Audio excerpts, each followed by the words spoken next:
The first thing Aria noticed when she opened her eyes was the silence. No steady beep of medical monitors, no hushed voices of nurses, no hum of equipment. Just nothing. She blinked, her vision coming into focus. A plain white ceiling stared back at her. This wasn't the hospital room she remembered. Where was she? Aria tried to sit up, but her body felt strange, heavy. She managed to lift her head and look down at herself. Instead of pale skin and the thin fabric of a hospital gown, she saw a gleaming metal and smooth white plastic. A jolt of panic shot through her. What had happened? What was wrong with her body? She lifted an arm, watching in fascination and horror as articulated metal fingers flexed at her mental command. This wasn't her arm. This wasn't her body at all. "Hello, Aria," a calm voice said. "How are you feeling?" Aria's head snapped toward the sound. A woman in a white lab coat stood in the doorway, smiling gently. What's going on?" Aria tried to ask, but no sound came out. She could feel her mouth, no, not a mouth, some kind of speaker, trying to form the words, but she couldn't make her voice work. "It's all right," the woman said, approaching slowly. "The vocal systems can take a little time to calibrate. Just think about what you want to say, and the words should come." Aria focused, picturing the words in her mind. To her shock, she heard her own voice emerge from the robotic body. "What happened to me?" The woman's smile faltered slightly. "What's the last thing you remember, Aria?" Aria thought back. Hazy memories surfaced. Pain, fear, her parents' worried faces. "I was sick, in the hospital, they said. They said I didn't have much time left." The woman nodded. "That's right, you were very ill, terminal cancer. But your parents enrolled you in an experimental program. We were able to scan and digitize your consciousness and transfer it into this robotic body." Aria stared at her in disbelief. "You mean, I'm a robot now?" "Not exactly. Your mind, your memories, personality, everything that makes you you, is still intact. It's just housed in an artificial body now instead of an organic one." Aria looked down at her new form again, trying to process this information. "So, not dead?" The woman shook her head. "No, Aria. In a way, you've been reborn." Over the next few hours, Dr. Emerson, the woman in the lab coat, explained more about Aria's situation.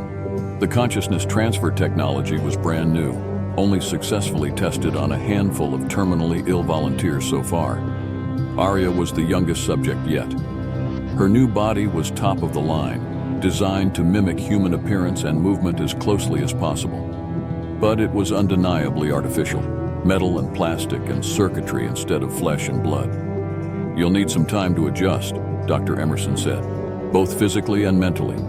But you're young and adaptable. I'm confident you'll acclimate quickly." Aria nodded absently, still trying to wrap her mind around everything. "What about my parents? My friends? Can I see them?"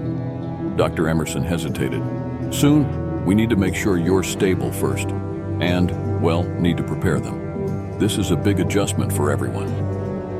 As the doctor continued explaining the rehabilitation process, Aria found her thoughts drifting. She was alive, or at least some version of her was. But was she really the same Aria?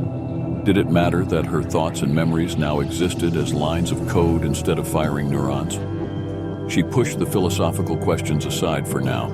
There would be time to grapple with the implications later. For now, she just wanted to figure out how to exist in this strange new form. The next few weeks were a blur of tests, calibrations, and physical therapy. Aria had to relearn how to walk, how to manipulate objects, how to interpret the flood of sensory data from her artificial body. It was frustrating at times, but she progressed quickly.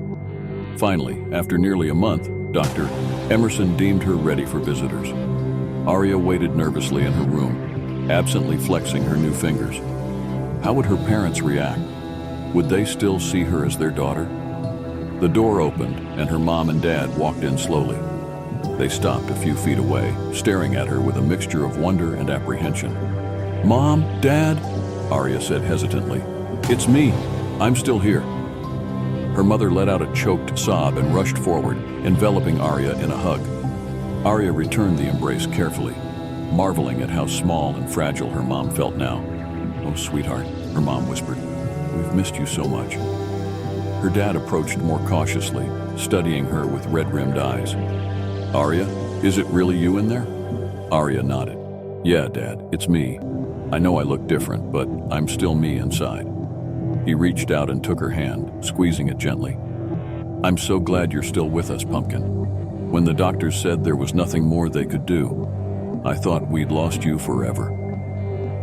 They spent the next hour catching up, her parents filling her in on everything she'd missed. Aria was touched by how hard they were trying to treat her normally, even as they occasionally startled at her robotic movements or synthesized voice. As they were preparing to leave, Aria worked up the courage to ask the question that had been gnawing at her. "So, what happens now? Can I come home?" Her parents exchanged a look. "We're not sure yet, honey," her mom said. "The doctors want to keep you here for observation a while longer, and there are some legal issues to work out." "Legal issues?" Aria asked, confused. Her dad sighed. "It's complicated. There are questions about your legal status now, whether you're considered, well, human. The lawyers are working on it." Aria felt a chill go through her. She hadn't considered that her very humanity might be in question now. "But don't worry," her mom added quickly. "We'll get it sorted out. No matter what anyone says, you're our daughter, and we love you." After her parents left, Aria lay on her bed staring at the ceiling. She didn't physically need to sleep anymore, but she often found herself in this position at night, lost in thought. What did it mean to be human? Was it about having a biological body? Or was it something deeper? Consciousness, self-awareness, the ability to think and feel and dream. By those measures, she was as human as ever. Her thoughts and emotions felt the same. She could still laugh at jokes, cry at sad movies, get angry at injustice. But would others see it that way? The next morning, Dr. Emerson arrived with news. "We've gotten approval for you to leave the facility," she said. "How would you like to go outside today?" Aria perked up immediately. After weeks of white walls and sterile rooms, the idea of fresh air and open sky was intoxicating. "Really? I can go out?" The doctor nodded. "Well, start with short supervised trips. But yes, it's time for you to start reintegrating into the world." A few hours later, Aria stood nervously at the facility's main entrance. She wore loose clothing over her robotic form, not out of any need for warmth, but to avoid drawing too much attention. "Ready?" Dr. Emerson asked. Aria nodded, and the doctor pushed open the door.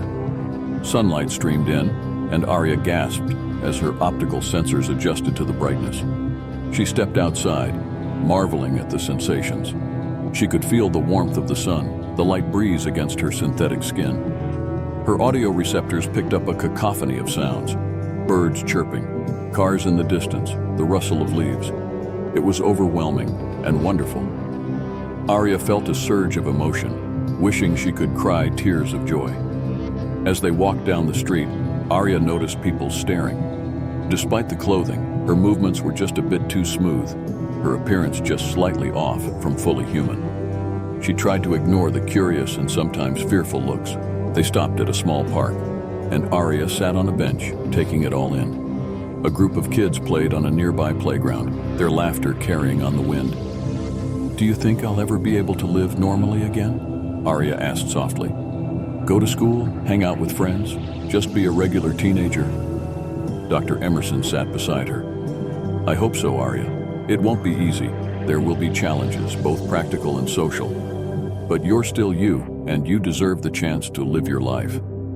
Aria nodded, watching the children play. She wondered what they would think of her if they knew what she really was. Would they be scared, fascinated, accept her as just another kid? As if drawn by her thoughts, a little girl broke away from the group and approached them. She looked about 5 or 6, with curly red hair and a smattering of freckles across her nose. "Hi," the girl said, staring at Aria with open curiosity. "Are you a robot?" Aria hesitated, glancing at Dr. Emerson.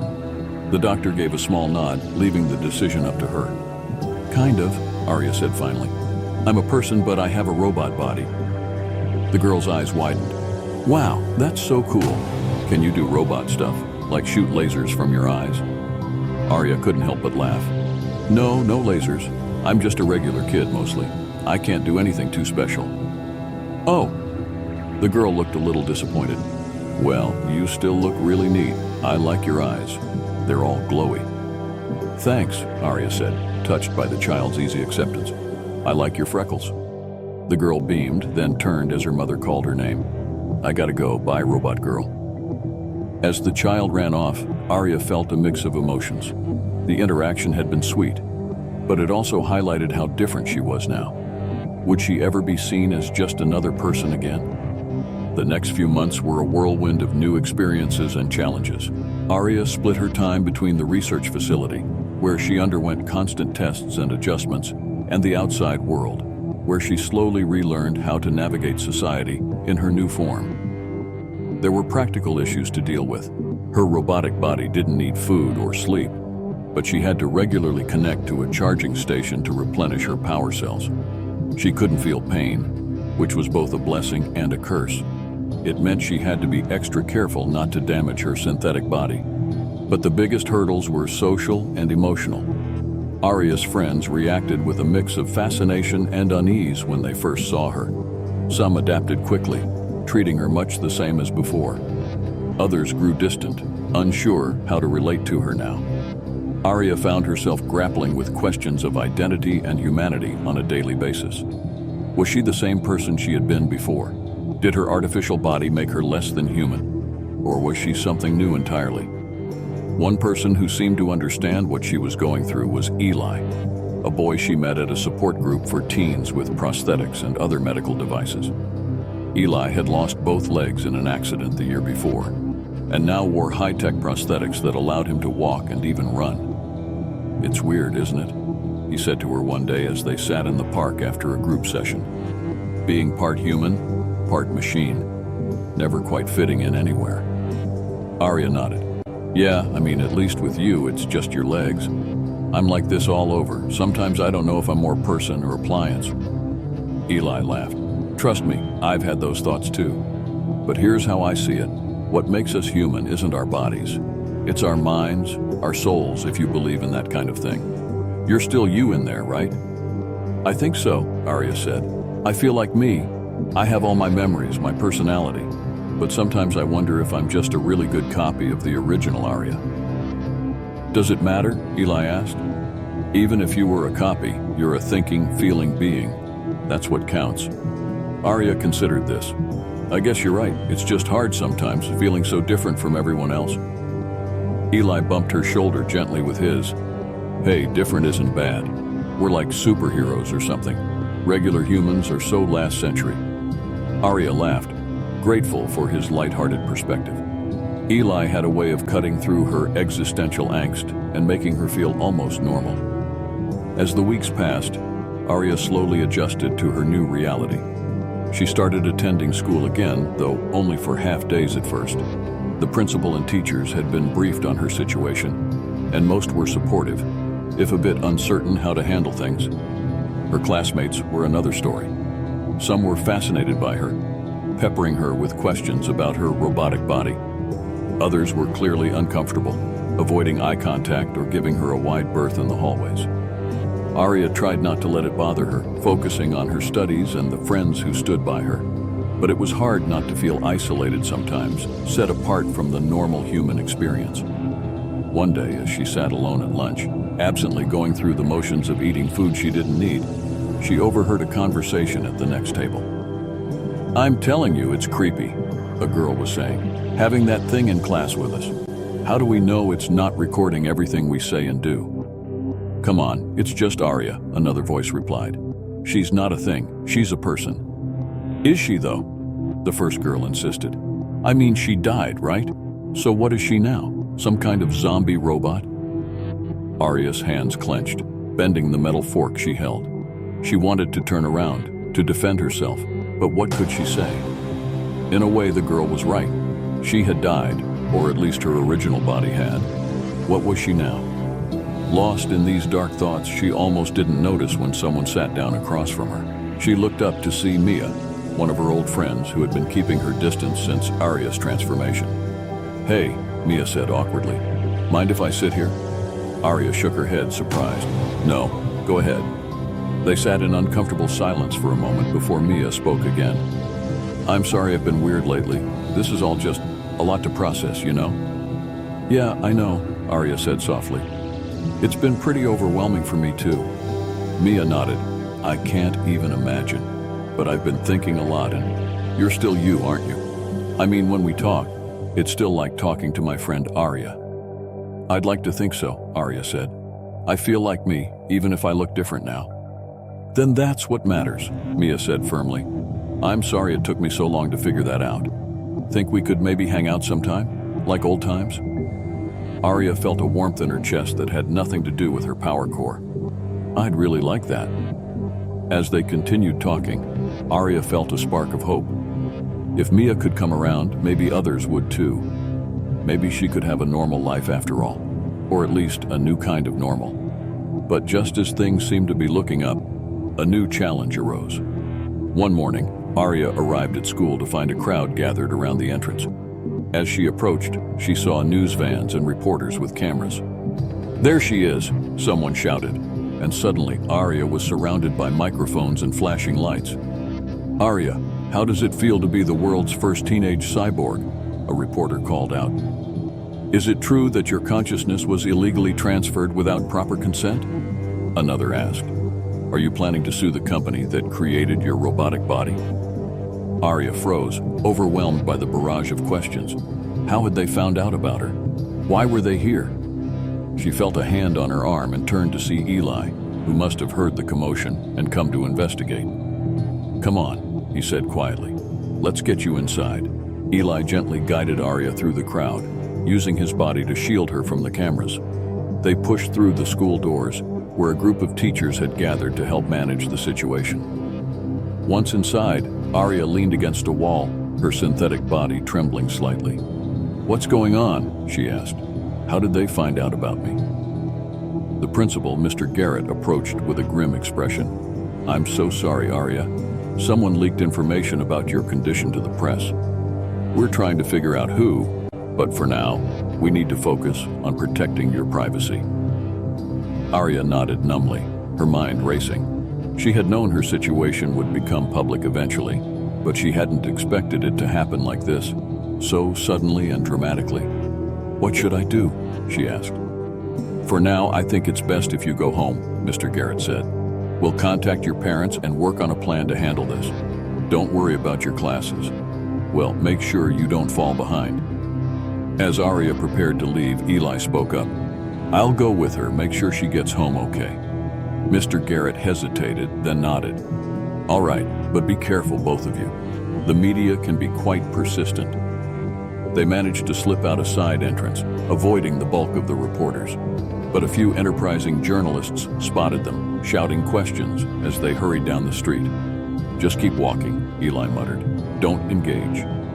Aria followed his advice, keeping her head down as they made their way to her house. Once inside, she sank onto the couch, feeling drained despite her body's inability to experience physical fatigue. You okay? Eli asked, sitting beside her. Aria shook her head. I don't know. I knew people would find out eventually, but I guess I was hoping for more time. To figure things out, you know? Eli nodded sympathetically. Yeah, I get it. When I first got my prosthetics, I hated all the attention. Felt like everyone was staring, judging. How did you deal with it? Aria asked. Eli shrugged. Time, mostly. People got used to seeing me, and I got better at not caring what they thought. But I know it's different for you. This is big news. Before Aria could respond, her parents burst through the door, looking worried. Aria, are you all right? Her mom asked, rushing to her side. We saw the news. Those vultures swarming around a child like that. I'm okay, Mom, Aria assured her, just overwhelmed. Her dad was on the phone, his voice tight with anger. Yes, I understand freedom of the press, but she's a minor. There have to be limits. No, we're not making any statements at this time. As her dad argued with what was presumably a lawyer or PR person, Aria's mom turned to Eli. Thank you for helping her, Eli. You're a good friend. Eli blushed slightly. It's no problem, Mrs. Chen. Aria would do the same for me. Over the next few days, Aria's story exploded across the media. News channels debated the ethics of consciousness transfer, scientists argued about the technology's implications, and religious leaders weighed in on the nature of the soul. Aria watched it all from the isolation of her home, feeling increasingly disconnected from the world. It was strange seeing her life dissected by strangers. Her very existence turned into a philosophical debate. Some saw her as a miracle of science, a triumph over death. Others viewed her as an abomination, a warning about the dangers of playing God. Very few seemed to see her as what she was, a confused teenager trying to navigate an impossible situation. A week after the media frenzy began, Dr. Emerson visited the house. She looked tired, with dark circles under her eyes. "I'm so sorry about all this, Aria," she said. "We're still investigating how the information was leaked. But for now, we need to discuss how to move forward." Aria nodded, bracing herself. "What's going to happen?" Dr. Emerson sighed. "The company behind the consciousness transfer technology wants you to make a public statement. They think it will help calm some of the controversy if people can see you, hear from you directly." Aria felt a surge of panic. "I don't know if I can do that. What would I even say?" "You don't have to if you're not comfortable," Dr. Emerson assured her. "But it might help. People are afraid of what they don't understand. If they can see that you're still you, still a normal teenager in many ways, it might ease some fears." Aria considered this. Part of her wanted to hide away, to let the storm pass. But another part of her was tired of letting others control the narrative of her life. "Can I think about it?" she asked. Dr. Emerson nodded. "Of course, take your time. But don't take too long. The longer we wait, the more wild speculation will spread." After the doctor left, Aria retreated to her room. She lay on her bed, staring at the glow-in-the-dark stars on her ceiling, a relic from her fully human days that now seemed like a lifetime ago. What should she do? The idea of facing the world, of putting herself out there for everyone to judge, was terrifying. But maybe it was necessary. Maybe it was the only way to take control of her story. She picked up her phone, hesitated for a moment, then called Eli.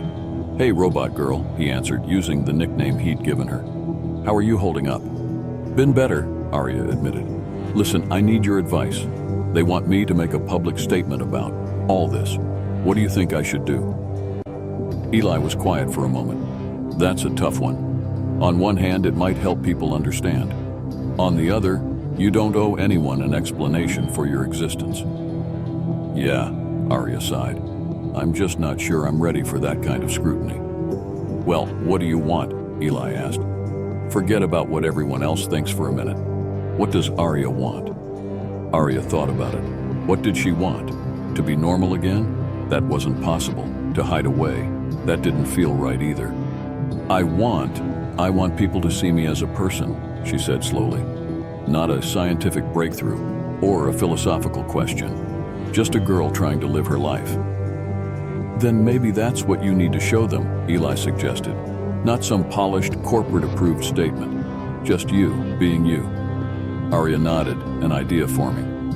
Yeah, I think you're right. Thanks, Eli." After hanging up, Aria went to find her parents. "I want to make a video," she announced. "Not a formal statement or anything. Just me talking about my life. We can put it online." Her parents exchanged a look. "Are you sure, honey?" her mom asked. "Once it's out there, you can't take it back." "I'm sure," Aria said firmly. "I'm tired of everyone else telling my story. It's time I told it myself." The next day, Aria sat in front of a camera in her bedroom. She had decided against any script or preparation. She wanted this to be raw and real. "Hi," she said, waving awkwardly at the camera. "I'm Aria. You've probably heard about me by now, the girl with the robot body. I thought it was time you heard from me directly." She took a deep breath, then launched into her story. She talked about her illness, the fear of dying, the decision to try the experimental procedure. She described waking up in her new body, the confusion and wonder of it all. "It's not easy," she admitted. "There are a lot of things I'm still figuring out, like I can't eat ice cream anymore, which sucks. But I also don't have to worry about zits, so that's a plus." She went on to discuss the deeper issues, her struggles with identity, the way some people treated her differently now, her hopes and fears for the future. "I don't know if what happened to me is right or wrong. she said towards the end. "I'm not a philosopher or a scientist. I'm just a kid trying to live my life. And yeah, my life is pretty weird now. But I'm still me. I still like bad puns and superhero movies and hanging out with my friends. I still argue with my parents about curfew. I still dream about the future." She leaned closer to the camera. "So if you're watching this and wondering what I am human. Maybe not in the traditional sense, but in all the ways that matter. I think, I feel, I love.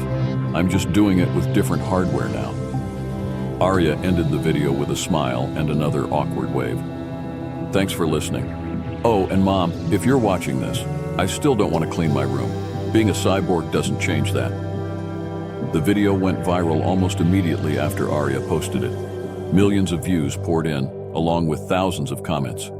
Many were supportive, praising Aria's bravery and candor. Others were skeptical or outright hostile. But most importantly, people were talking, really talking, not just sensationalizing. Ethicists cited Aria's experiences in debates about the nature of consciousness. Doctors discussed the medical implications of her transformation. Teenagers related to her struggles with identity and belonging, even if their own bodies were fully organic. For Aria, the response was overwhelming. She received messages from people all over the world, some sharing their own stories of medical hardships, others expressing support or asking questions. It was a lot to process, but she felt a sense of purpose she hadn't experienced since her transformation. A few days after posting the video, Aria returned to school. She braced herself for stares and whispers, but was surprised to find a largely positive reception. Many students approached her, not with fear or morbid curiosity, but with genuine interest and empathy. "Your video was really cool," one girl told her between classes. "It made me think about a lot of stuff I never considered before." Even some of the kids who had avoided her before seemed to be coming around.